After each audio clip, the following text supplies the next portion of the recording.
মেলা নয়, রায় জানানোর প্ল্যাটফর্ম নয়। বাংলা টেলিভিশনে প্রথমবার যুদ্ধক্ষেত্র থেকে স্টুডিও, সোজা প্রশ্নের T20।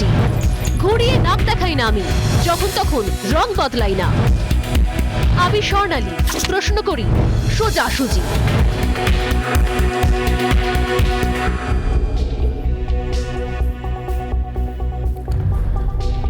শুরুতেই বলছিলাম না যে এই মুহূর্তে যখন এই তদন্ত ঘটনা প্রবাহ কাহানি এক সে বড়কর এক কাহানি সামনে চলে আসছে, তখনই কাহানি মে টুইস্ট অ্যাড হচ্ছে। কেন প্রয়োজন পড়ছে এই রাজনৈতিক ঘটনাগুলোর মধ্যে, ইস্যুগুলোর মধ্যে একটা দুটো পাঁচফোড়নের? এই নেপথ্য কারণটা কি? এই নেপথ্য কারণ বলতে গেলে আজকে নিঃসন্দেহে একটা গল্প বলতেই হয়। কি গল্প? না, এক রাজ্যে এক ব্যক্তি অসৎ উপায় অবলম্বন করে প্রচুর অর্থ উপার্জন করে। তারপর রাজার কাছে অভিযোগ পৌঁছয়। রাজা তার সম্পদ বাজেয়াপ্ত করে তাকে শাস্তি দিয়ে এক নির্জন সমুদ্র তটে নির্বাসনে পাঠিয়ে দেন। ওই সমুদ্র তটে যে লোকটি রাজ্য থেকে বিপুল পরিমাণ সম্পত্তি করেছিলেন অসৎ উপায় বেনিয়ম করে, তাকে যখন সমুদ্র তটে রাজার নির্বাসন দিলেন, তখন লোকটা কয়েক বছরের মধ্যে সেই সমুদ্র তটে, একটা নির্জন সমুদ্র তট যেখানে কিচ্ছু নেই, সেখানেও বিপুল অর্থকড়ির মালিক হয়ে গেল। কথাটা আবার রাজার কানে গিয়ে পৌঁছলো। রাজা নিজে গিয়ে সব যাচাই করে খুব অবাক হলেন। কিভাবে সম্ভব হচ্ছে এটা জানতে চাইলেন রাজা সরাসরি তাকে ডেকে নিয়ে এসে রাজদরবারে। লোকটা জানালেন সে প্রতিদিন সমুদ্র তটে বসে থাকতো, নির্জন সমুদ্র তট। কোন নৌকা কোনো জাহাজ গেলেই ধমক দিয়ে বলতেন রাজা তাকে ঢেউ গোনার কাজ দিয়েছে। তখন এই অদ্ভুত কথা শুনে নৌকা বা জাহাজ যাওয়ার কারণে ঢেউ ভেঙে গেছে এরকম অভিযোগ করেন তিনি, এবং রাজা নাকি তাকে দায়িত্ব দিয়েছেন এই ঢেউ গোনার কাজ, আর কারা কারা এই ঢেউ ভাঙার জন্য দায়িত্ব থেকে খুঁজে বার করা। সেই সময় ভয় মাঝিরা তাকে অর্থকড়ি দিয়ে শান্ত করত আর বলতেন যে তারা যে এই সমুদ্র তটের পাশ দিয়ে গিয়েছেন এই খবর যেন কোনোভাবেও রাজার কানে না পৌঁছয়। এভাবেই রাজার আস্থাভাজন তিনি এই প্রচার করে করে বিপুল পরিমাণ সম্পত্তি তিনি আবার তৈরি করে ফেললেন। তার বুদ্ধির প্রশংসা করে তাকে আবার পুরস্কৃত করেন রাজা। এটা একটা দুর্নীতির গল্প, তার সঙ্গে নিঃসন্দেহে বুদ্ধির গল্প বটেও। মূল নায়ক এবং মাঝিরা সবাই বুদ্ধিমান এবং বুদ্ধিহীন নির্বিশেষে ঘুষের লেনদেনের কাছে। রাজাও কি আসলে এইসবের থেকে মুক্ত? না, লোকটা ব্যবহার করছে রাজার নাম, যিনি রাজ্যের সবচেয়ে ক্ষমতাশীল। মাঝিরা তাকেও, অর্থাৎ রাজাকেও অসন্তুষ্ট করার ভয় ঘুষ দিতে রাজি হচ্ছে এই ব্যক্তিকে। অর্থাৎ ঘুষ আদান প্রদানের কেন্দ্রে আছে ক্ষমতা। গল্প থেকে বাস্তব। যদি সত্যি সত্যি বুদ্ধি থাকে, সত্যি সত্যি রাজার কাছের মানুষ হওয়া যায়, তার আস্থাভাজন হওয়া যায়, বা রাজার কাছে একবার পৌঁছে গেলে, একবার সেই লাইসেন্সটা পেয়ে গেলে, তারপর যদি রাজার ব্যাড বুকেও চলে যায় কেউ, তাহলেও সেই পুরনো লাইসেন্স ভাঙিয়ে শুধুমাত্র রাজার নামে বিপুল পরিমাণ টাকা তোলা যায়, দুর্নীতি করা যায়। এটা একটা বহু পুরনো দুর্নীতি গল্প থেকে উদাহরণ দিয়ে বললাম, কারণ আজকেও হয়তো অবস্থাটা একই রকমের। বিভিন্ন সময়ে পরিবর্তনের বাংলায় গত এক দশকে ঘুষ দুর্নীতির ভুরি ভুরি অভিযোগ এসেছে সামনে। তা সে নারদা হোক, সারদা হোক, গরু পাচার হোক, কয়লা পাচার হোক, একের পর এক অভিযোগ সামনে এসছে। সরকারের যত বয়স বেড়েছে, সরকার যত একটু একটু করে বড় হয়েছে, তৃণমূলের বিজয়ের রথ যত এগিয়েছে, ততই দুর্নীতির অভিযোগের তালিকাটাও লম্বা হয়েছে। শাসক দলের নেতা মন্ত্রী, তার অনুচর, অনুগামী, এমনকি কর্মচারীরও সম্পদ বেড়েছে লাফিয়ে লাফিয়ে। কোন জাদু বলে, কোন ম্যাজিকে কোটি কোটি টাকার সম্পত্তির মালিক হয়েছেন সাধারণ ছাপোষা কর্মচারী পর্যন্ত? টাকা গুনতে গুনতে রাত কাবার হয়েছে। সেই সব টাকা, নেতাদের সেই বিলাসবহুল গাড়ি বাড়ি, এসব কি সাদা টাকায়? আজ এক এক করে সব সামনে আসছে। এতদিন কেউ কিচ্ছু জানতো না। লক্ষ লক্ষ বেকারের চাকরি চুরি হয়েছে, তাতে নাম জড়িয়েছে আপাতত শ্রীঘরে থাকা পার্থ চট্টোপাধ্যায়ের। প্রশ্ন উঠেছে, এত বড় দুর্নীতি কি একা তার পক্ষে সম্ভব? কারোর কাছে কি কোনো খবর ছিল না? পার্থর বিরুদ্ধে, এমনকি দুর্নীতির বিরুদ্ধে দায় ঝেড়েছিল তৃণমূল কংগ্রেস। অনুব্রতর গ্রেপ্তারির পর পথে নেমেছিল তৃণমূল। যদিও তার আগে গ্রেপ্তারের পর 6 দিন পর তার সমস্ত পদ থেকে তাকে সরিয়ে দেওয়া হয়, মন্ত্রিত্ব থেকে সরিয়ে দেওয়া হয়। কিন্তু পাল্টা দেখতে পাই আমরা তৃণমূল কংগ্রেসের যুব সংগঠন তারা পথেও নামেন। অনুব্রতর পাশে মমতা বন্দ্যোপাধ্যায় দাঁড়ান। দেখলাম আমরা যুব পরিষদের প্রতিষ্ঠা দিবসের অনুষ্ঠানে মুখ্যমন্ত্রীর মুখে উঠে এসেছে এবার এতদিন যখন দুর্নীতি চলছে, বিভিন্ন বিষয়গুলো সামনে আসছে, আতশ কাচের তলায় চলে আসছে পার্থ চট্টোপাধ্যায়ের বিপুল সম্পত্তি দলিল, আতশ কাচের তলায় চলে আসছে অনুব্রতর একাধিক চালকল সম্পত্তি প্রপার্টি, আতশ কাচের তলায় চলে আসছে অনুব্রতর মেয়ের নামে, স্ত্রীর নামে, পরিবারের সবার নামে চাকরি, আতশ কাচের তলায় চলে আসছে পার্থ চট্টোপাধ্যায়ের পরিবারের সবাই, শুধু অর্পিতা নয় পরিবারের সবার নামে বিপুল পরিমাণ সম্পত্তি, অনেকেই কোটিপতি হয়েছেন। এবং শাসক দল বারবার করে বলছেন যে তারা আইনের ওপর ভরসা রাখছে, তারা মিডিয়া ট্রায়ালের বিরোধী, তারা চান তদন্ত দ্রুত শেষ হোক, তারা চান প্রকৃত দোষীরা সামনে আসুক, শাস্তি পান। ঠিক এরকম একটা সময় যখন কাহিনী এগোচ্ছে, তখন ওই যে বললাম কাহিনী টুইস্ট চলে এলো, কোথাও একটা পাঁচফোড়ন চলে এলো। এই প্রথম শেষ পর্যন্ত রাজ্যের মুখ্যমন্ত্রী মমতা বন্দ্যোপাধ্যায়ের মুখে এলো পার্থ চট্টোপাধ্যায়ের নাম। এতদিন আগে গ্রেপ্তার হয়েছেন, তারপর তার বিরুদ্ধে ব্যবস্থা নিয়েছে দল। অনুব্রতর বিষয়ে বারবার কোথাও মন্তব্য করেছেন মমতা বন্দ্যোপাধ্যায়, এই প্রথম নয়। কিন্তু পার্থ চ্যাটার্জির বিষয় দলের অনেকেই খুব সাবধানী মন্তব্য করেছেন, দূরত্ব রেখেছেন। কুণাল ঘোষ বেফাস মন্তব্য করছিলেন বলে তাকে কোথাও নিয়ন্ত্রণ করা হয়।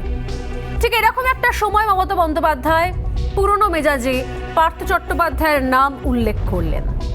কি বললেন তিনি বললেন যে কেন 21শে জুলাইয়ের সমাবেশের পরই পার্থকে গ্রেপ্তার করা হলো, প্রশ্ন তুললেন তিনি।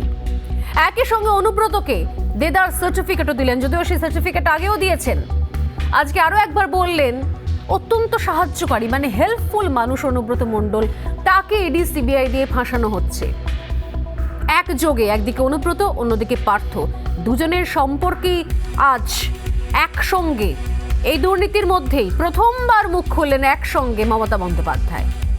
কি বললেন তিনি আজ শুনবো।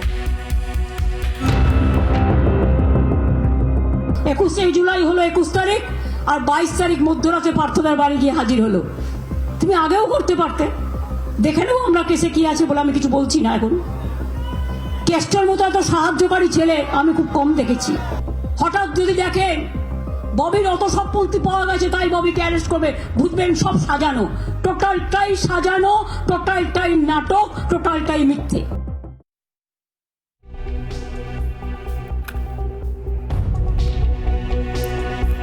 দলের দুই হেভিওয়েট নেতা জালে, একজন চাকরি চুরির অভিযোগে ধৃত, অন্যজনের বিরুদ্ধে গরু চুরির অভিযোগ রয়েছে।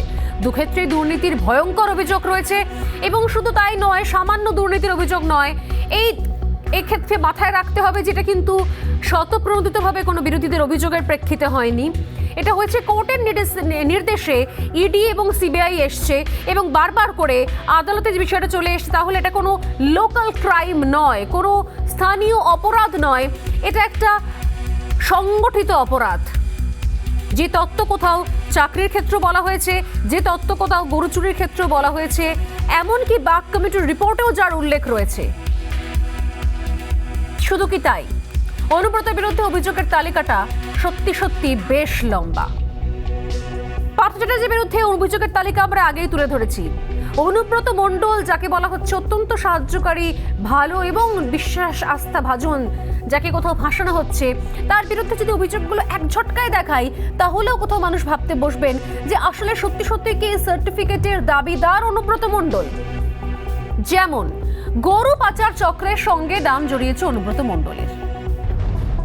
গরু পাচার চক্র এক, এর সঙ্গে ওই কান টানতে মাথা আসার মতো এর সঙ্গে কোথাও মাথায় জড়িয়ে গিয়েছে, কোথাও মাথায় কানে জড়িয়ে গিয়েছে কয়লা পাচারের স্ক্যানারে রয়েছে অনুব্রত মণ্ডল।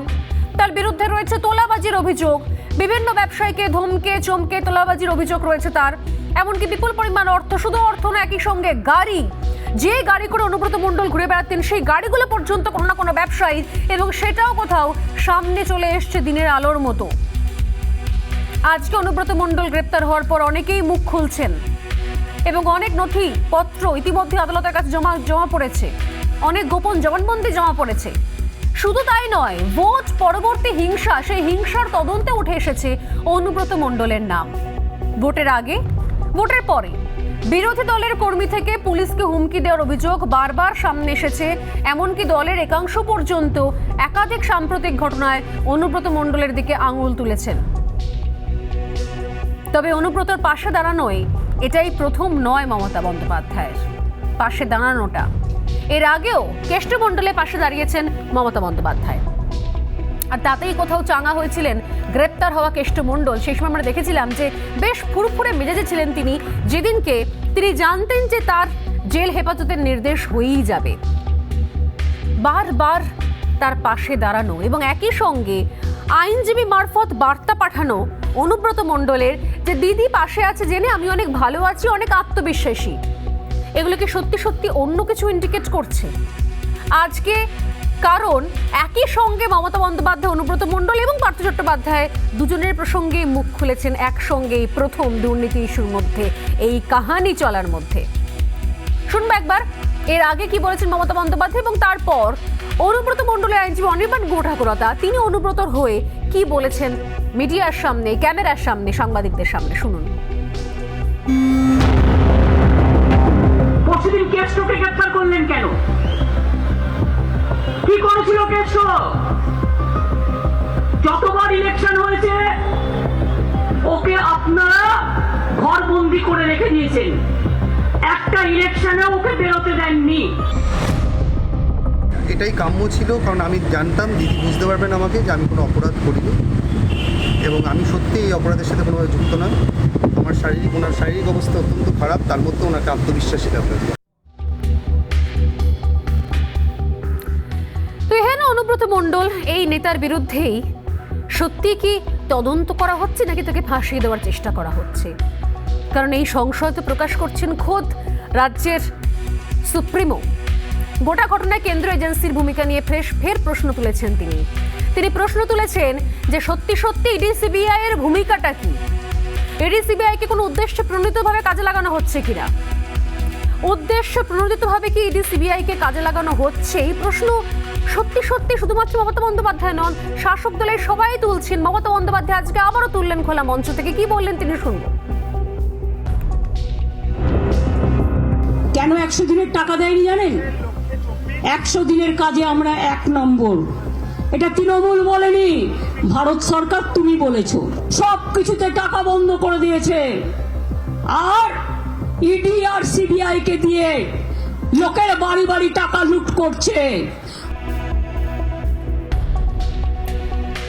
মুখে জিরো টলারেন্সের নীতি, অর্থাৎ প্রথম সারির যে মুখগুলো শাসক দলকে রিপ্রেজেন্ট করেন, সেখানে বিভিন্ন সময় সাংবাদিক বৈঠকে আমরা দেখেছি এক একটা মুখের থেকে এক এক রকমের বয়ান পেয়েছে বাংলার মানুষ। একটা শ্রেণী একাংশ শাসক দলের তারা প্রেস কনফারেন্স করে বলছেন যে জিরো টলারেন্স নিয়েছি আমরা, দুর্নীতির বিরুদ্ধে জিরো টলারেন্স, দুর্নীতি করলে কাউকে রেয়াত করা হবে না, তিনি যে যত বড়ই নেতা হন, যত বড়ই মন্ত্রী হন, কাউকে রেয়াত নয়। তারপর আমরা কি দেখলাম? পার্থ চট্টোপাধ্যায়কে পদক্ষেপ নেওয়া হলো, পার্থ চট্টোপাধ্যায়ের ক্ষেত্রে তাকে পদ থেকে সরিয়ে দেওয়া হলো, মন্ত্রিসভা থেকে সরিয়ে দেওয়া হলো। আবার কি দেখছি আমরা? অনুব্রত মণ্ডলের গ্রেপ্তারের পরে ইডি সিবিআইয়ের ভূমিকা নিয়ে তাকে সমর্থন করে, অনুব্রত মণ্ডলকে সমর্থন করে রাস্তায় মিছিল। অন্যদিকে কি দেখছি আমরা? খোদ মমতা বন্দ্যোপাধ্যায় তিনি বলছেন যে কেষ্টমণ্ডল তাকে ফাঁসিয়ে দেওয়া হয়েছে। পার্থ ইস্যুতে এতদিন পর্যন্ত মুখ খোলেননি মমতা বন্দ্যোপাধ্যায়, কিন্তু আজকে প্রথমবার মুখ খুললেন তিনি পার্থ চ্যাটার্জির গ্রেপ্তারির পর। দুর্নীতি ইস্যুতে আসলে বলতে কি চাইছে রাজ্যের শাসক দল? আসল অবস্থানটা কি? কেন স্পষ্ট করা যাচ্ছে না? কি চাইছে শাসক দল? সত্যি সত্যি দুর্নীতি তদন্ত হোক নাকি তদন্ত বন্ধ হয়ে যাক? একবার বলছেন যে তারা আইনের ওপর আস্থাশীল, আবার পর মুহূর্তে তারা বলছেন যে তদন্ত প্রক্রিয়া নিয়ে প্রশ্ন তুলছেন।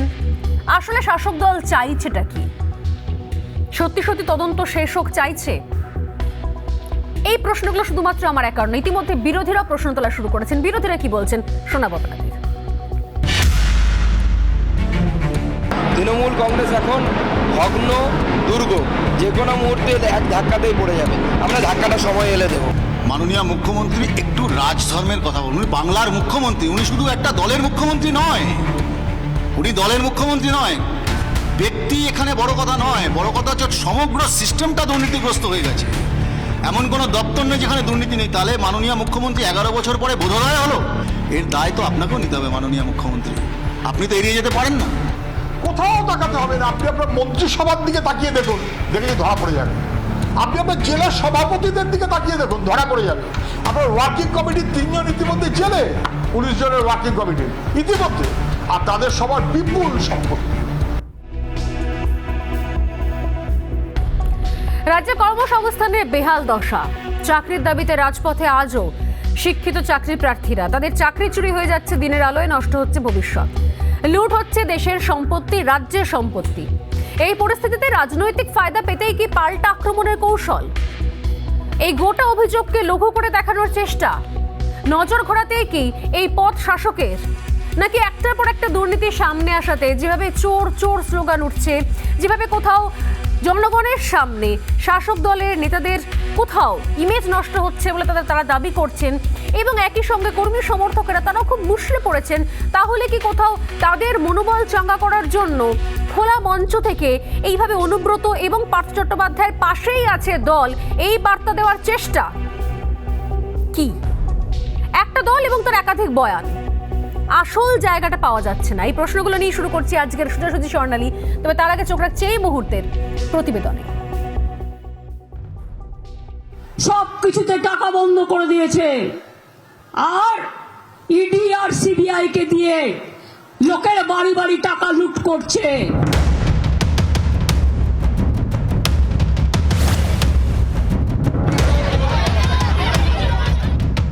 নিয়োগ দুর্নীতি থেকে গরু কয়লা পাচার, একের পর এক দুর্নীতির অভিযোগ। সিবিআই ইডি তদন্ত চাপ বাড়াচ্ছে শাসক দলের। গরু পাচার কাণ্ডে অনুব্রত মণ্ডল গ্রেপ্তারির পরই সুর চড়িয়েছিলেন মমতা বন্দ্যোপাধ্যায়। তৃণমূল ছাত্র পরিষদের প্রতিষ্ঠা দিবস সমাবেশের মঞ্চেও ফের কেষ্টর পাশে দলনেত্রী। তৃণমূল নেত্রীর মুখে উঠে এলো পার্থ চট্টোপাধ্যায়ের প্রসঙ্গ। ইডি সিবিআইয়ের ভূমিকা নিয়েও প্রশ্ন তুলেছেন তিনি।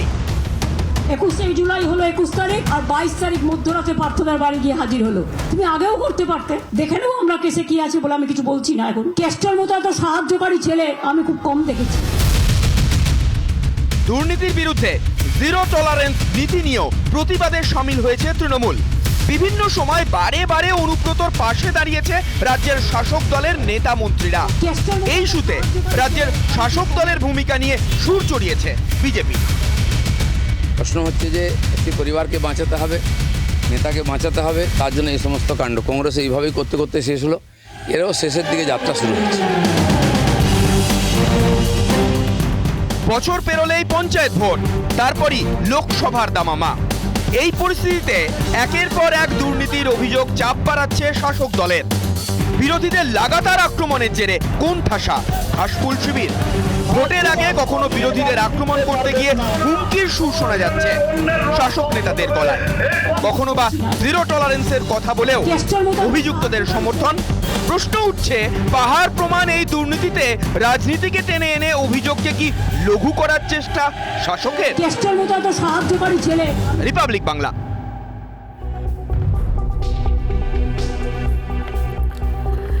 সরাসরি চলে যাচ্ছি আজকের আলোচনাতে। যারা রয়েছেন এই মুহূর্তে আমাদের সঙ্গে স্টুডিও থেকে রয়েছেন বিজেপি মুখপাত্র সন্ময় ব্যানার্জি এবং রয়েছেন সিপিএম নেতা শতরূপ ঘোষ। দুজনকে স্বাগত রিপাবলিক বাংলায়। এছাড়াও আমার সঙ্গে রয়েছেন প্রাক্তন সিবিআই এর জয়েন্ট ডিরেক্টর উপেন্দ্রনাথ বিশ্বাস। উপেন্দ্রনাথ বাবু, আপনাকেও স্বাগত রিপাবলিক বাংলা এবং আমার সোজাসুজি স্বর্ণালীতে।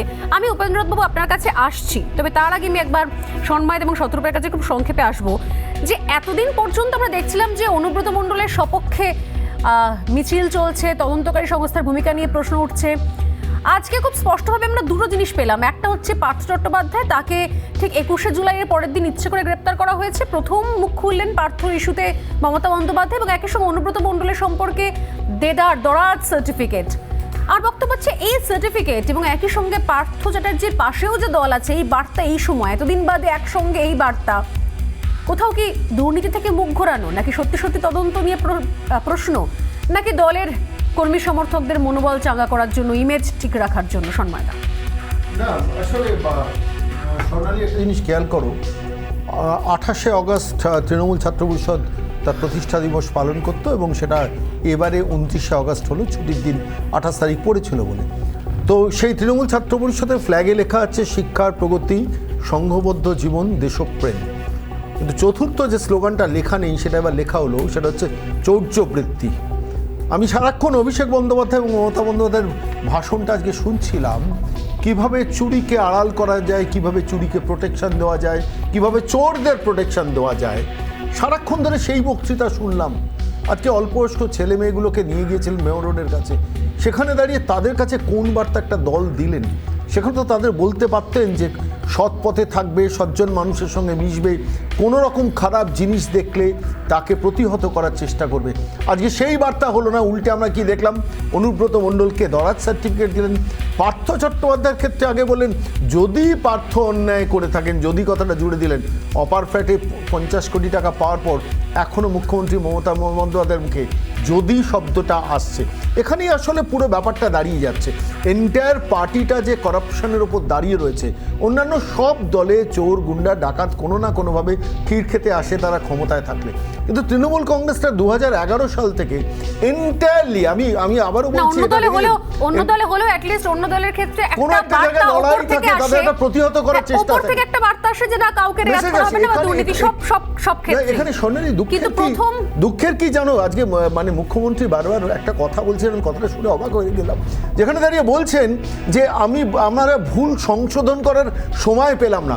11 বছর ধরে একজন রাজ্যের মুখ্যমন্ত্রী এত কোটি কোটি টাকা দুর্নীতি দেখার পরও যদি তিনি ভুল সংশোধন করার সময় না পান, তাহলে তাঁর আর শাসনে থাকার কোনো অধিকার, নৈতিক অধিকার নেই। এটা একটা দিক গেল। আসল মধ্যে আমি আসবো আপনার কাছে আবারও, যে নিঃসন্দেহে চৌর্যবৃত্তি বা যেটা আপনি বলছেন যে কোথাও চুরি করাটাকে কোথাও কন্ডেম করা হলো না, কোথাও সেটার বিষয় নিয়ে কোনো অন্য বিরূপ মন্তব্য করা হলো না, সেটাকে বরঞ্চ লুকোনোর চেষ্টা করা হলো। এর পাশাপাশি আরও একটা বিষয় ছিল যেটা আমি বলছিলাম, জিডি সিবিআই এর তদন্তনীয় প্রশ্ন, সেই প্রসঙ্গটাও রয়েছে, যে প্রসঙ্গ কোথাও আপনাদের দলের একাংশের নেতারাও কোথাও তার নিরপেক্ষতা নিয়ে প্রশ্ন তুলেছেন। সেই বিষয় নিয়ে আপনার কাছে আবারও আসবো। শতরূপ, যে প্রশ্ন করলাম, কোথাও তাহলে কি সত্যি সত্যি দুর্নীতিকে ঢাকার চেষ্টা, অভিযোগকে লঘু করার চেষ্টা, নাকি দলের কর্মী সমর্থকদের মনোবল চাঙ্গা করার জন্য আমরা সবাই আছি, সবার পাশে, এই বার্তা দেওয়ার চেষ্টা? শতরূপ, দ্বিতীয়টাই সত্যি, তার কারণটা হচ্ছে এদের দলে নেতা নেতৃত্বের মধ্যে দুর্নীতিগ্রস্ত নয়টা কে বলুন। আজকে একটা ছাত্র সমাবেশ হচ্ছে, দেখুন স্বর্ণালী, এই পশ্চিমবাংলায় কলকাতা শহরে একদিন আমিও ছাত্র রাজনীতি করতাম। এই ধর্মতলাতে আমি যখন এসএফআই করতাম অনেক মিটিং মিছিলে গেছি। আমরা দেখতাম মঞ্চ থেকে আমাদের নেতাদের রোল মডেল হিসেবে নেতাজি সুভাষচন্দ্র বোসের গল্প বলতে, মাস্টারদা সূর্য সেন, প্রীতিলতা বন্দ্যোপাধ্যায়ের গল্প বলতে, যে এটা তোমাদের রোল মডেল। আর আজকে দেখছি একটা ছাত্র সমাবেশ হচ্ছে যেখানে একজন নেত্রী বাংলার ছাত্র সমাজের কিছু এক অংশের প্রতিনিধির চোখের সামনে রোল মডেল হিসেবে তুলে ধরছেন অনুব্রত মণ্ডলের মতো একটা গরু মাফিয়া, বালি মাফিয়াকে, পার্থ চট্টোপাধ্যায়ের মতো একজন এডুকেশন মাফিয়াকে রোল মডেল করছেন। মানে একটা ছাত্রদেরকে বার্তা দিচ্ছেন যে তোমরা সবাই বড় হয়ে বড় বড় চোর হও। আমি একটা তোমায় বলি স্বর্ণালী, আজকে এই যে মমতা বন্দ্যোপাধ্যায় প্রশ্ন করছেন যে 22শে জুলাই 21শে জুলাই সমাবেশের পরে কেন 22শে জুলাই গ্রেপ্তার করালো, আমি ওনার সাথে একমত, এটা ঠিক প্রশ্ন, এটা আমাদেরও প্রশ্ন। কেন 22শে জুলাই 2022-এ গ্রেপ্তার করা হলো? কেন 2014 জুলাই মাসে গ্রেপ্তার হলো না পার্থ চট্টোপাধ্যায়? কেন 15 16 কেন গ্রেপ্তার হলো না? কেন মমতা বন্দ্যোপাধ্যায়ের পুলিশ কেন গ্রেপ্তার করলো না? অদ্ভুত দল সামনে এসেছে, সেটা দেখা যাচ্ছে 2011 থেকেই দুর্নীতির সূত্রপাত। অদ্ভুত দল একটা। তুমি দেখো নারদার যখন ওই ভিডিও, আজকে যে জয়প্রকাশ মজুমদার তৃণমূলের পার্টি অফিসে বসে আছেন, এই জয়প্রকাশ মজুমদার যখন নারদার ভিডিও চালিয়েছিলেন, যখন নারদার ভিডিওটা নারদা পোর্টাল তারা প্রকাশ করেছিল, তৃণমূল কংগ্রেসের একটা মাত্র ডিফেন্স সে সময় মনে হয় জন্মালি, তখন বিধানসভা ভোটের প্রচার পর্ব শুরু হয়ে গেছে, ওদের একটা মাত্র বক্তব্য কি না, এ তো 1 বছর আগেকার ঘটনা, 1 বছর আগে ভিডিওটা করা হয়েছিল, তাহলে বিধানসভা ভোটের আগে কেন এটা প্রকাশ করা হবে? মানে একটা অদ্ভুত দল। আমি চুরি করব, আমি দুর্নীতি করব, কোটি কোটি কোটি টাকার বেআইনি সম্পত্তি বানাবো, না আছে লজ্জা, না আছে শরম, না আছে কোনো একটা ইয়ে। ওদের একটা মাত্র বক্তব্য, ভাই চুরি আমি আমার মতো করে করব, আমার চুরিটাকে প্রকাশ করার সময়টা তুমি একটু আমার সঙ্গে আলোচনা করে ঠিক করবে, তুমি তোমার মতো করে আমার চুরিটাকে এক্সপোজ করতে পারবে না। আরে ভাই 2011 সালে বাংলার মানুষ তো ভোট দিয়েছিল আপনাকে, ইডি কেউ নয়, সিবিআই কেউ নয়। আজকে 2012, 13, 14, 15 সালের রিক্রুটমেন্ট স্ক্যাম, পার্থ চট্টোপাধ্যায়ের টাকা ছিল, ওটা 55 কোটি টাকা পাওয়া গেছে পশ্চিমবাংলায়, এটা তো সত্যি। টাকাটা পার্থ চট্টোপাধ্যায়ের টাকা হতে পারে, টাকাটা অর্পিতা মুখার্জির হতে পারে, টাকাটা মোনালিসা দাসের হতে পারে, যারই টাকা হোক না কেন, টাকাটা তো পাওয়া গেছে। এই টাকাটাকে, এই কারোর টাকা, এই টাকাটাকে একদিন আপনার পুলিশ বাজেয়াপ্ত করার বদলে গ্রিন করিডোর করে কালীঘাটের ক্যানাক্সিটা পৌঁছে দিচ্ছিল। তারপরে আজকে ধরা পড়ে আপনি বলছেন যে কেন ওই 22শে জুলাই। আর আমি তার সাথে আরেকটা কথা তোমায় এখানে যোগ করছি স্বর্ণালী, অনুব্রত মণ্ডল সম্পর্কে উনি একটা সত্যি কথাই বলেছেন যে অনুব্রতর মতো সাহায্যকারী এরকম উপকারী ছেলে উনি আর নাকি জীবনে দেখেননি। ঠিকই কথা, কারণ অনুব্রত মণ্ডল পৃথিবীতে আর কারোর উপকার করে থাকুক কি না থাকুক, আর কাউকে সাহায্য করে থাকুক কি না থাকুক, মমতা বন্দ্যোপাধ্যায়কে তো অফুরন্ত সাহায্য করেছেন। গরু চুরির টাকা, বালি চুরির, বাড়ি খাদানের টাকা, কয়লা খাদানের টাকা, বেআইনি টাকা তৃণমূল কংগ্রেসের ইলেকশন ফান্ডে কাজে লাগিয়ে মমতা বন্দ্যোপাধ্যায়কে তো মুখ্যমন্ত্রী রেখেছেন। একটা গোটা জেলায়, স্বর্ণালী একটা কথা বলছি, 2018-এ এই যে আমরা বাংলার মানুষ, বাঙালিরা তো গর্ব করি না, আমাদের এখানে সিভিল সোসাইটি আছে, একটা আমাদের বিবেকানন্দ, বিদ্যাসাগর, রাজা রামমোহন রায়ের ঐতিহ্য বহন করি। 2018 সালে একটা লোক প্রেস কনফারেন্স ডেকে ঘোষণা করলো বীরভূমে ভোট হবে না পঞ্চায়েতে, এবং সত্যি হলো না। তার রাজনৈতিক নেতা নেত্রী, তার পুলিশ, তার ইলেকশন কমিশন, সুশীল সমাজ, বুদ্ধিজীবী, মিডিয়া সব বাড়িতে বসে বসে আঙুল চুষলো। একটা লোক বলে দিল ভোট। আমি আমার নিজেকে ইনক্লুড করে বলছি, আমরা বিরোধী দল, আমি স্বর্ণালী, আমরা বিরোধী দল, এটা আমাদেরও ব্যর্থতা। আমরাও পারিনি অনুব্রতের বিরুদ্ধে লড়াই করে বীরভূমে ভোট করাতে। আমি এই ব্যর্থতার দায় মাথায় নিয়ে বলছি, সবাই বাড়িতে বসে বসে আঙুল চুষলাম। একটা লোক বললো ভোট হবে না, তো ভোট হলো না। এবং মমতা বন্দ্যোপাধ্যায় দাঁড়িয়ে দাঁড়িয়ে দেখলেন অনুব্রত মণ্ডল কিরকম ভাবে খুন করে রক্তগঙ্গা বইয়ে দিয়ে মমতা ব্যানার্জির চেয়ারের কাঠামোটাকে শক্তিশালী করছে। বিরাট সাহায্য, মমতা বন্দ্যোপাধ্যায়কে বিরাট সাহায্য করেছে। কিন্তু পাল্টা যখন মাফিয়াদের দলে, মাফিয়াদের সাহায্যে মুখ্যমন্ত্রী হয়ে বসে আছেন। আপনারা যখন প্রশ্ন তোলেন শতরূপ, তখন আপনাদেরকেও পাল্টা এই প্রশ্নগুলো শুনতে হয় কি এই চোরেদের মন্ত্রিসভায় আমি থাকবো না, এই বক্তব্যগুলো সামনে কোথাও চলে আসে। কিন্তু আমার একটা অন্য বিষয়ে প্রশ্ন রয়েছে, যখন এই প্রসঙ্গগুলো আসো আপনাদের উত্তর দিতেও হয় নিঃসন্দেহে। আমার বক্তব্য হচ্ছে কখনো একদম ক্ষমতার শীর্ষ থেকে দলের বা সংগঠনের বা সরকারের ওপর মহলে যে মানুষটি রয়েছেন দাঁড়িয়ে, তিনি কি কখনো এই ধরনের যদি প্রসঙ্গ চলেও আসে তাহলে কি সেটাকে কখনো ঢাকার চেষ্টা করেছেন? দুর্নীতি, এটা ষড়যন্ত্র চলছে কোথাও, আসলে কোথাও কিছু নেই। প্রথম কথা হচ্ছে চোরেদের মন্ত্রিসভায় থাকবো না, এই কথাটা বুদ্ধদেব ভট্টাচার্যের নামে একটা রূপকথার গল্প চলে। বুদ্ধদেব ভট্টাচার্য জীবনে কখনো এরকম স্থূল কথা বলেননি। পশ্চিমবাংলার একটাই খবরের কাগজ যারা মমতা ছাড়া কাউকে ভয় পায় না, তাদের একজন সাংবাদিক বোধহয় স্বপ্নে এটা শুনেছিল, সেটা লিখে দিয়েছিল।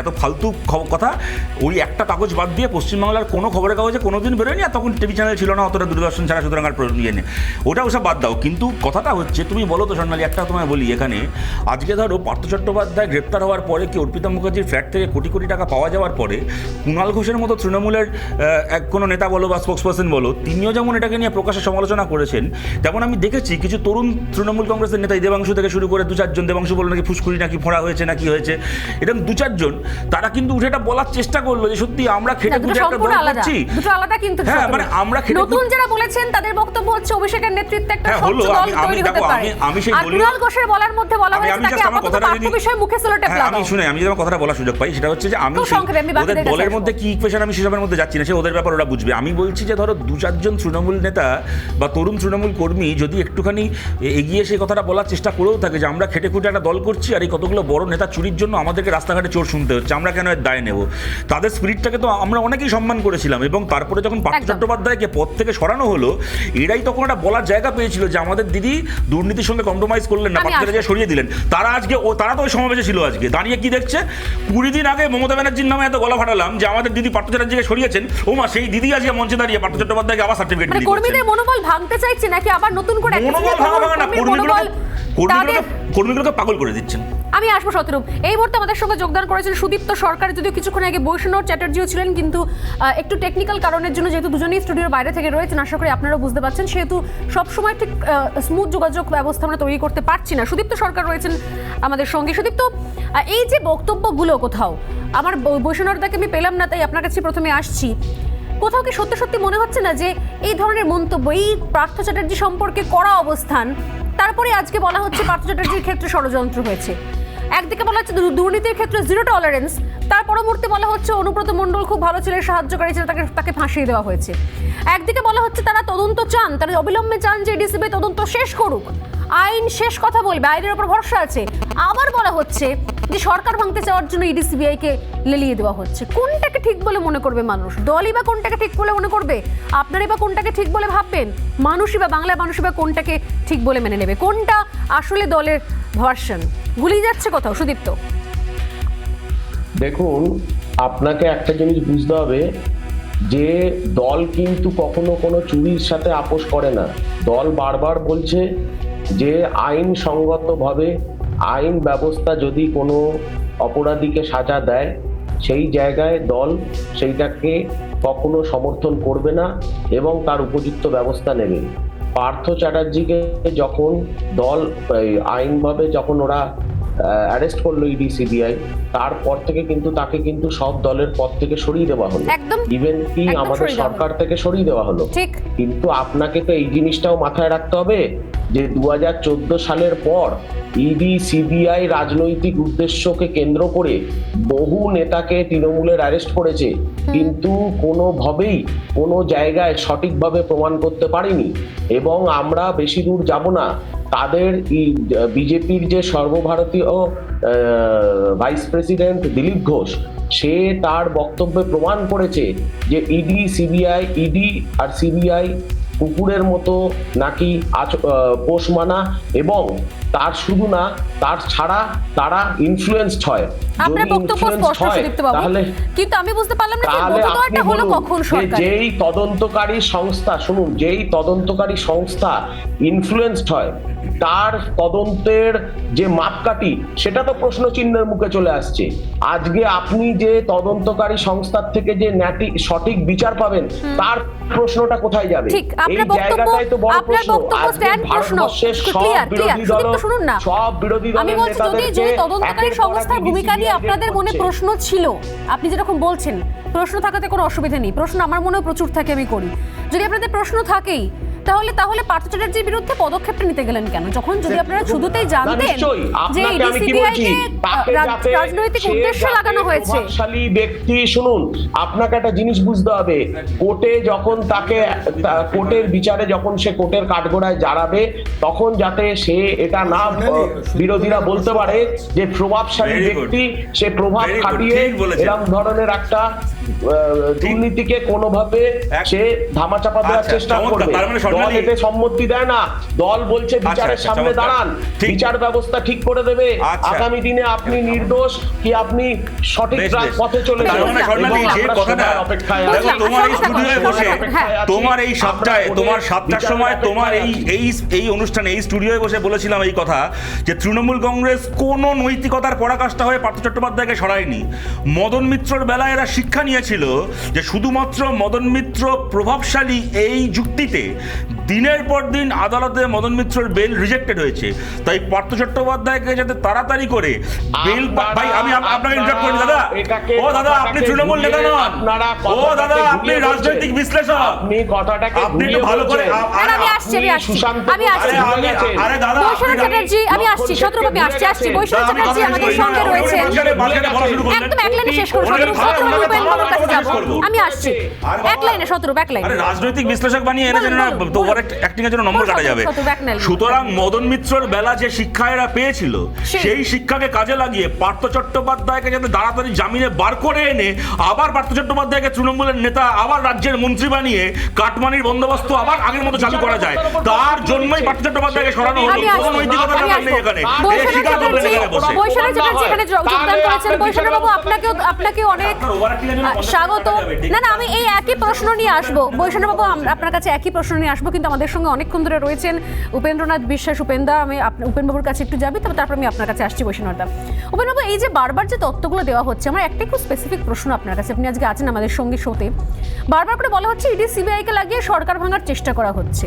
আমি এই কারণে আপনার কাছে প্রশ্ন নিয়ে আসছি, কারণ আপনি সেই মানুষ যখন পশুখাদ্য কেলেঙ্কারিতে লালুর জেল এবং তার সঙ্গে সঙ্গে সেই সরকার বাঁচানোর চেষ্টা, রাবড়ি দেবীর আশা, অনেক কিছু ঘটনার সাক্ষী আপনি রয়েছেন। সত্যি কি আপনার মনে হয় যে ইডি সিবিআইকে লাগিয়ে, ইডি সিবিআইকে লেলিয়ে দিয়ে সরকার ভাঙা যায়? ইডি সিবিআই তদন্ত প্রক্রিয়া পুরোপুরি নিরপেক্ষ নয় এবং এই তদন্ত প্রক্রিয়াকে লাগিয়ে সরকার ভাঙার কাজ করা হয়, যে অভিযোগ কোথাও আজকে তুলছেন মমতা বন্দ্যোপাধ্যায়। উপেনবাবু, আচ্ছা, আমি প্রথমেই বলে নেই যে কয়টি তদন্ত হচ্ছে, এই কয়টি তদন্তই কিন্তু কোর্ট মনিটরড ইনভেস্টিগেশন, এবং কোর্ট হচ্ছে তার অর্ডারে ইনভেস্টিগেশনটা নেওয়া হয়েছে। কি বলছেন আমি তো বুঝতে পারছি না, কাজ তো আসছে না, তো শিলাটা গেল কোথায়? শুনতে পাচ্ছি উপেনবাবু, শুনতে পাচ্ছি, আপনি বলুন। হ্যালো, আমরা শুনতে পাচ্ছি, আপনি বলে যান। হ্যালো,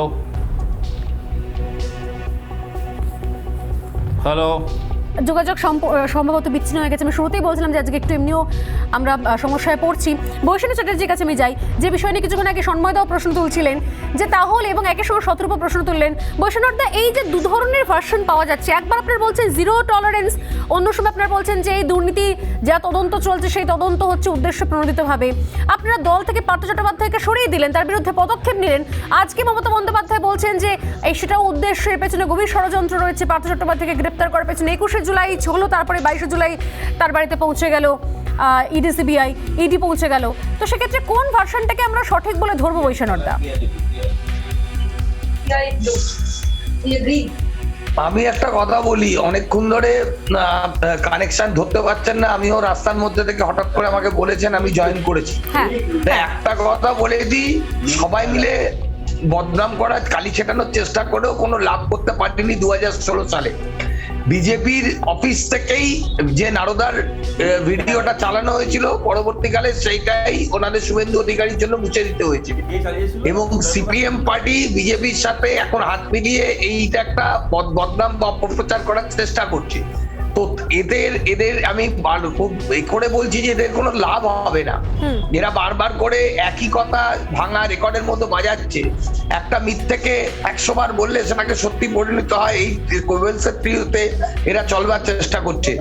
একটা সাবজুডিস ম্যাটার, যেটা এখনো পর্যন্ত মামলার দায়রাই শুরু হয়নি, মামলার ট্রায়ালই শুরু হয়নি, মামলায় চার্জশিটই হয়নি, কাউকে প্রিজাজ করে আগে থেকেই তাদেরকে দলকে তৃণমূল কংগ্রেসকে কাট করা তৈরি করতে, মানে দাঁড় করানোর চেষ্টা করছে। একদম শেষ হয়ে যাবে। আপনার কাছেই আমি আসবো। বৈষ্ণবদের কাছে আমার একটা প্রশ্ন, যখন বৈষ্ণবদা আপনারা জানেনই যে সিপিএম বিজেপি হাত মিলিয়েছে, আপনারা যখন জানেনই যেটাকে সরাসরি ষড়যন্ত্র করা হচ্ছে এবং তাতে আপনাদের দলের কোনো ক্ষতি করা যাবে না, আপনারা যখন কনফিডেন্ট আপনাদের দল নিয়ে, আপনাদের সংগঠন নিয়ে, নেতাদেরকে নিয়ে, তাহলে পার্থ চট্টোপাধ্যায়কে পদত্যাগ করা, পার্থ চট্টোপাধ্যায়ের পদগুলোকে সরালেন কেন? তার মন্ত্রিত্ব নিয়ে নিলেন কেন? তাকে দলের পদ থেকে সরিয়ে দিলেন কেন? আপনারা যখন জানেনই যে সব কিছুই হচ্ছে আসলে ষড়যন্ত্র, তাহলে আপনারা এই পদক্ষেপগুলো নিচ্ছিলেন কেন? মানে আমাদের দলগত সিদ্ধান্তও কি আপনি ঠিক করে দেবেন? আমরা দলে কি সিদ্ধান্ত নেব সেটা কি আপনার ঠিক করে দেওয়ার অধিকার আছে? দেখুন, আমি আপনার দলের তো কেউ নই, আমার পক্ষে ঠিক করা সম্ভব নয়। আপনাকে ঠিক করতে হবে। কিন্তু আপনি বলুন না, বাংলার মানুষ যাদেরকে প্রতি বছর কারি ভোট দিয়ে নির্বাচিত করেন, তাদের কাছে আপনারা বলছেন যে পার্থ চট্টোপাধ্যায় নির্দোষ, অনুব্রত মণ্ডল নির্দোষ, অথচ আপনি পার্থ চট্টোপাধ্যায় থেকে সমস্ত পদ কেড়ে নিচ্ছেন, তার মন্ত্রিত্ব কেড়ে নিচ্ছেন। আপনারা বলছেন সংযোজন করবো সোনালি, একদম বৈষ্ণব আপনাকে আমি একটা কথা বলি না, বৈষ্ণব আপনাকে একটু বৈষ্ণব আপনাকে একটু সংযোজন করে নিন না। আপনি কথাই সাবজুডিস বলেন না, তাহলে তো অনুব্রত মণ্ডল পার্থ চট্টোপাধ্যায়কে নিয়ে আমরা কোনো কথাই বলতে পারবো না। দ্বিতীয় কথা হচ্ছে, আপনার নেতা ববি হাকিম তিনি প্রকাশ্যে বলেছেন এই পার্থদাকে আমি চিনতাম না, আমরা চিনতাম না, অর্থাৎ পার্থদার মধ্যে এমন কিছু, লজ্জায় মাথা নিচু হয়ে যাচ্ছে, এমন কিছু বলেছেন। তাহলে সেই পার্থদাকে আপনার মুখ্যমন্ত্রী, যার আপনি চিফ ইলেকশন এজেন্ট ছিলেন, তাহলে আপনার মুখ্যমন্ত্রী আজকে পার্থদার পাশে দাঁড়াচ্ছেন কোন যুক্তিতে? বৈষ্ণবদা বাইরে আছেন, এমনিও একটু লাইনের সমস্যা হচ্ছে। বৈষ্ণবদা বলুন। আমি একটা কথা বললি, আপনার কোনো ঘটনাকে এখনো পর্যন্ত আপনি প্রিজাজ করে বলতে পারেন না। একটা কথা আপনাকে বারবার আমি বলবার চেষ্টা করছি, সন্ময়দা আপনি যথেষ্ট সিনিয়র লোক, আপনিও সংবাদ মাধ্যমে ছিলেন, ডেস্কে কাজ করতেন, আপনি নিজেও জানেন যে একটা অ্যালিগেশন আসা মানেই সেটা দোষী প্রমাণিত হয় না। আপনি কাউকে অভিযোগ করলেন আর কাউকে দোষী প্রমাণিত হলো, দুটোর মধ্যে তফাৎ আছে। না, আপনার ববি হাকিম বলেছেন, স্টেপ আছে।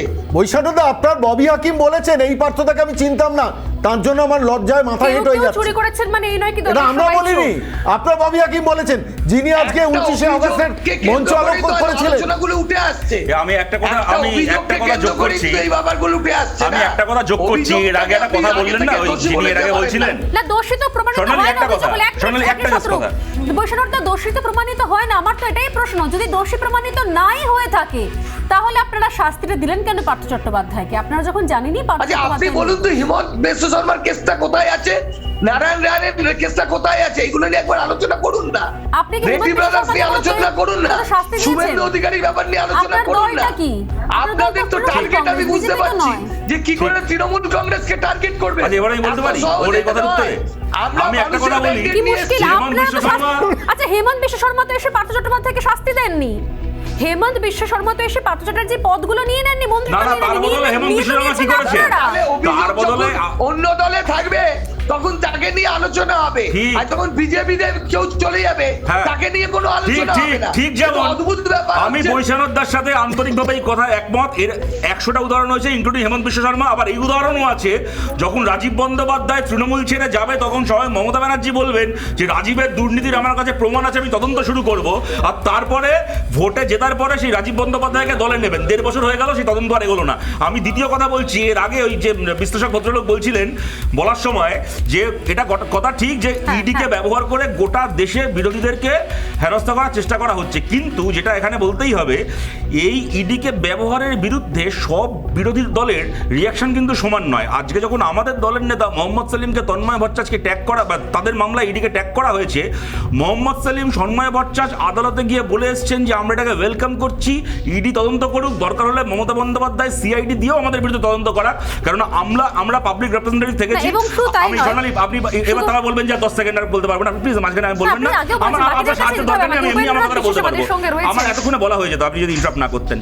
আমাদের নেতারা কোর্টে গিয়ে বলে এসছেন যে আমাদের কোনো ইডি না তৃণমূল পরিচালিত সিআইডি কারোর তদন্তে কোনো আপত্তি নেই, আমরা ওয়েলকাম করছি। ওরা আদালতে গিয়ে সেটা নিয়ে আলোচনা করছে, এই জন্য আপনাদের পরিচয় রুকিল বলে দেখেছেন তো, কথা মাঝে কথা বলছেন, আমি বলছি আপনার মাঝে কথা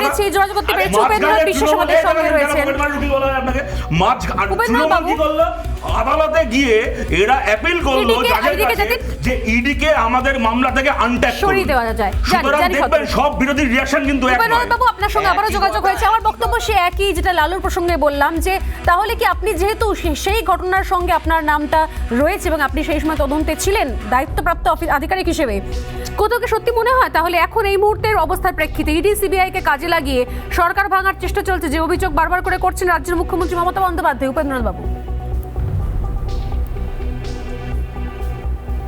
দেখুন, প্রথমেই আমি বলি, শুনতে পাচ্ছেন? আপনি বলে যান, শুনতে পাচ্ছি আমরা, শুনতে পাচ্ছি, আপনি বলে যান।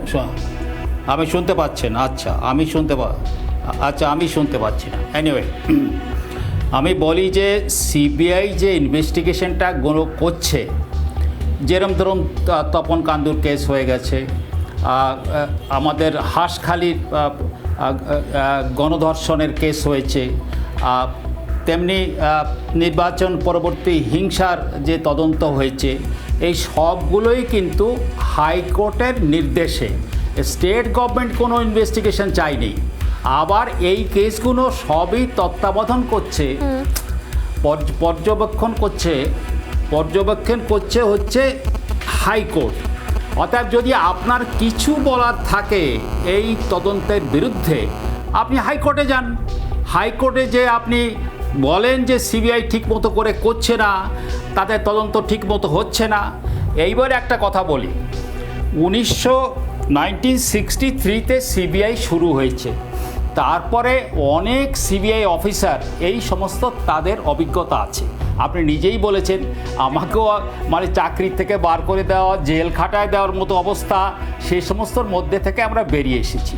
অতএব সিবিআই কিন্তু একটা জিনিস বিশ্বাস করে, আপনার মনে আছে শোলে বলে একটা ফিল্ম হয়েছিল, সেই শোলেতে একটা ডায়লগ আছে, जो डर गया वो मर गया।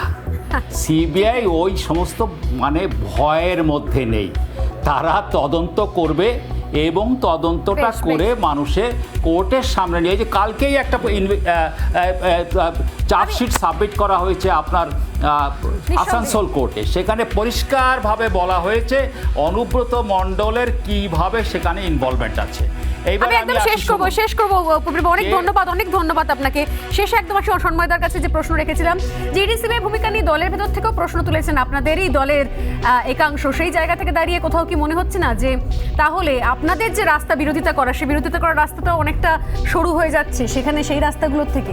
না দেখুন, আমাদের তো প্রশ্ন আছেই। 30 আমাদের সেকেন্ড প্রশ্ন তো থাকবে, হ্যাঁ। হরিশ চ্যাটার্জি, হরিশ মুখার্জি পর্যন্ত ইডি সিবিআই এর ঢুকে পড়া উচিত, খুব দ্রুত ঢুকে পড়া উচিত। অনুব্রত মণ্ডলের শাস্তি হবে, পার্থ চট্টোপাধ্যায়ের শাস্তি হবে, তারা যাদের টাকা পাঠিয়েছিলেন, এই যে শতরূপ বলছিল গ্রিন করিডোর করে, তাদের শাস্তি হবে না। বাংলার মানুষের এক্সপেকটেশন কিন্তু এই মুহূর্তে সব থেকে বেশি দরকার, যারা সর্বোচ্চ স্তরে লাভবান হয়ে 11 বছর এই শাসনটা করেছেন, তাদের এবার জেলে ঢোকা অর্থাৎ দরকার আপনারা এবং আস্থাশীল, ইডি এবং সিবিআই অর্থাৎ আপনারা আরো আস্থাশীল দ্রুত কাজ করা তদন্তে। দরকার।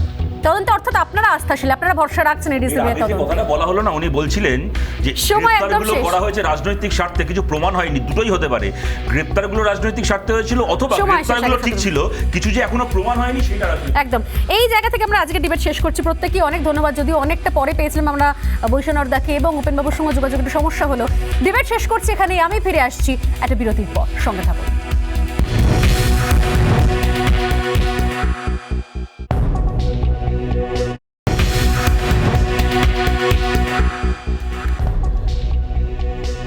প্রশ্ন থাকবে, প্রশ্ন আরো উঠবে, তবে সময় আরো একটা বিরতির, ফিরে আসছি।